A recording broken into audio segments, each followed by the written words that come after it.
ورحمة الله وبركاته.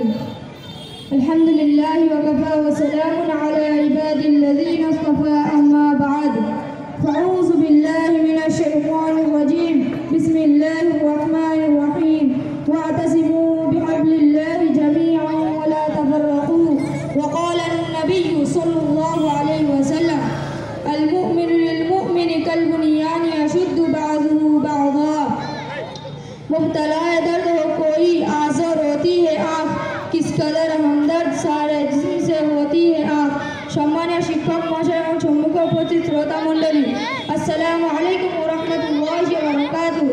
আজ আমার জন্য অনেক খুশির বিষয় যে আমার মতো শিক্ষার্থীকে বিশাল জলসায় মুসলমানদের ঐক্যবদ্ধ যেমন গুরুত্বপূর্ণ বিষয়ের উপর বক্তৃতা করার সুযোগ দেওয়া হয়েছে। আশা করছি আপনারা আমার কথায় গুরুত্ব সহকারে শুনবেন। আমি এখন সূরা আল ইমরানের 103 নম্বর আয়াত তিলাওয়াত করেছি। তার অর্থ হলো আল্লাহর রশিকে সকলে মিলে দৃঢ়তার সাথে ধরে রাখি এবং নিজেদের মতো মতবিরোধ তৈরি করব না। অন্য জায়গায় সূরা আনফালের মধ্যে আল্লাহ তাআলা বলেন ওয়ালা তানাযাউ ফাতাফশালু ওয়া তাযহাবা রিহুকুম ওয়াসবিরু ইন্নাল্লাহা মা'আস সাবিরিন। বাস্তবতা হলো সমস্ত মুসলমান ভাই ভাই এই জন্য নিজের ভাইদের মধ্যে অর্থাৎ নিজেদের মধ্যে অনুরোধ করো না, অন্যথায় তোমরা দুর্বল হয়ে পড়বে এবং তোমাদের চিত্ত শেষ হয়ে যাবে। বিশ্বাস রাখো আল্লাহ তাআলা ধৈর্য ধারণকারীদের সাথে আছে। বুখারী শরীফে আছে একজন মুমিন অন্য মুমিনের জন্য এমন যেমন বিল্ডিং এর এক স্তম্ভ অন্যান্য মজবুত এবং ক্ষমতাবান তৈরি করে। সম্মানীয় উপস্থিতি ঐক্য একতা হলো শক্তি ও ক্ষমতা আর মতবিরোধ ও নৈরাজ্য হলো দুর্বলতা ও ক্ষমহীনতা। ঐক্যদের মধ্যে জীবনের সফলতা এবং কামিয়াবি আসে আর মতভেদের মধ্যে জীবনের ব্যর্থতা আসে।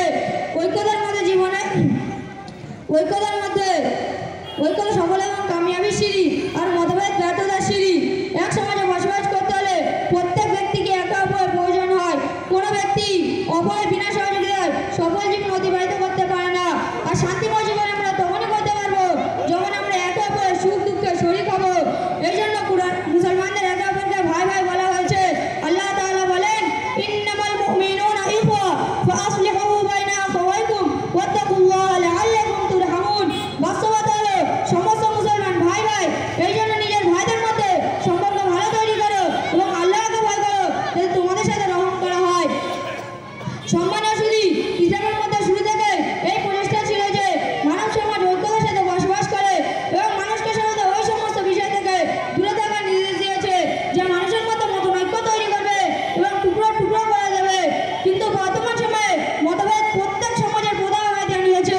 প্রত্যেক কাজের মতবিরোধ, ভাই ভাইয়ের মধ্যে মতভেদ, স্বামী স্ত্রীর মধ্যে মতভেদ, পরিবার পরিবারের মধ্যে মতভেদ, মোট কথা সমস্ত কাজের মতভেদই হলো আমাদের আসল কাজ।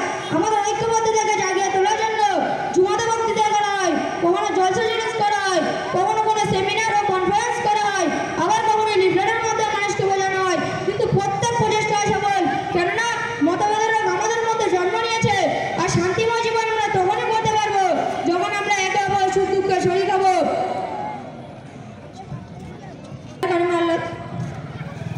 এটাই হলো সম্মানীয় শ্রোতা মণ্ডলী, এটাই হলো ঐক্যতা যা দ্বারা মানব সমাজ গঠন হয়, যা দ্বারা সমস্ত মানব সম্প্রদায় শান্তি ও নিরাপত্তার উজ্জ্বল রাস্তায় পথ চলতে পারে, যা দ্বারা এমন সমাজ গঠন হয় যা দ্বারা মানব সম্প্রদায়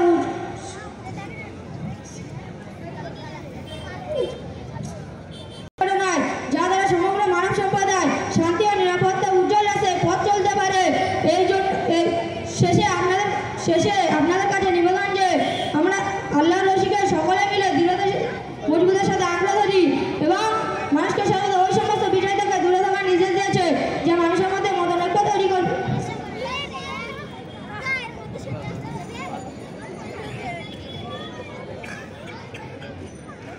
যা মানুষের